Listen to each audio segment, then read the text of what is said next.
And for more expert insight on the Chinese economy, Jeff Moon joins us via Skype. He's the president of China Moon Strategies. Good to see you again, Jeff.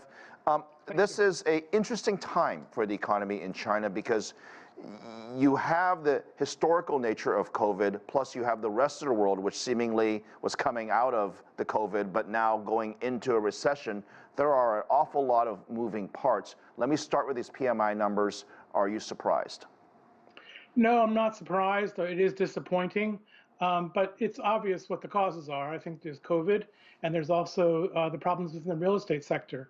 And China's challenge here, and the reason why this is difficult, is that perhaps for the first time, these problems are beyond the control of the state-led economic planning process. COVID is mutating in ways that we can't necessarily predict, and real estate affects a third of the economy.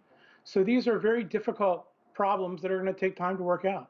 The zero COVID policy has been in place in China since essentially the beginning of COVID. And I know different people may have different opinions, but the reality is that it worked for the most part, probably until even up to recently, and you could argue that it's worked even until now.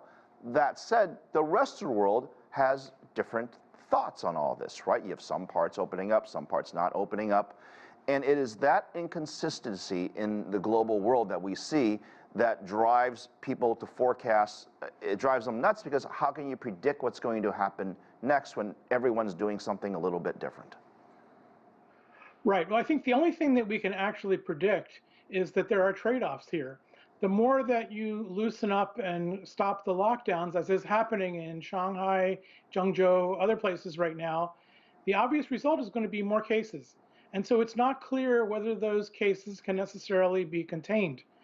I don't see how China comes out of this problem until, like, say, the end of next year at the earliest. I know there are people that predict the middle of the year, but if I think about the logistics of what needs to happen, even if you increased vaccinations and you had enough doses for more than 1 billion people, it takes time to administer those doses, takes time for them to develop immunity and maybe get boosters.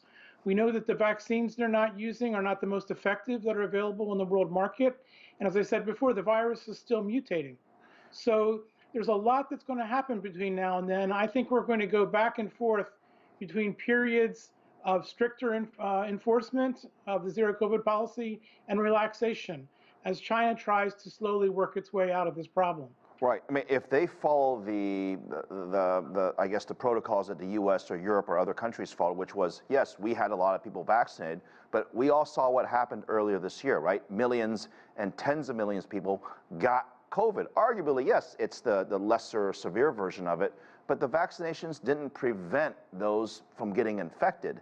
And if you think about the predictions for the economy going forward, what I'm translating, what you're saying is that those supply chain issues will likely continue regardless of what the policy might end up being. I think that's probably true, but it's a matter of severity. For example, I had COVID about a month ago, but I was just tired for a day. Nothing like what was happening 2 or 3 years ago to people. But there are 4 variables that we can look at. One is policy. Are we going zero COVID or are we going to loosen up a bit? Implementation in terms of lockdown, or again, allowing some kind of a looser policy. Resources in terms of what kind of vaccines we allow in and how we allocate them.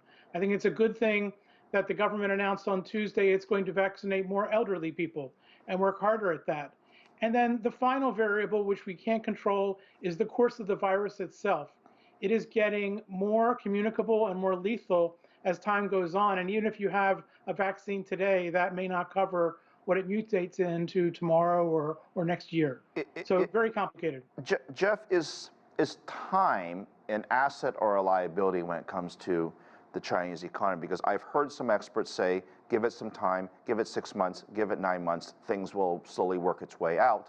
Or does there need to be some action to be taken, which is controversial in itself because we can't agree on what action that would be helpful, for example. Now, the central government there has taken some action to not raise rates. In fact, in some cases, loosen up some credit to kind of keep the economy going for now. So there are some small steps being taken, but I'm going to guess most experts, everybody, of course, wants more. I think the straight line from The beginning now to the end of this COVID crisis is getting the world's most effective vaccines in as many people's arms as possible, as quickly as possible. And when that happens, then this crisis will begin to stop. But but time, is going to have to work its way through if we don't do that, and the virus is allowed to take its course through society, whether through lockdowns or through relaxation and people just getting accustomed to it. Very quickly, how should the Chinese companies view potential foreign cooperation or investment into China? Because, on one hand, things have gotten a little bit better, but there's still some apprehension out there. Well, just listen to the American Chamber of Commerce and the European Chamber of Commerce. They're saying it's extremely difficult for them to do business in China right now. They can't get their people into China, and the lockdown environment is very difficult for those individuals as well. So I think the Chinese government understands that. They've taken some steps to try to address that, but more needs to be done. Yeah, a challenging and complicated situation. Jeff, always appreciate the analysis. Thank you. Thank you.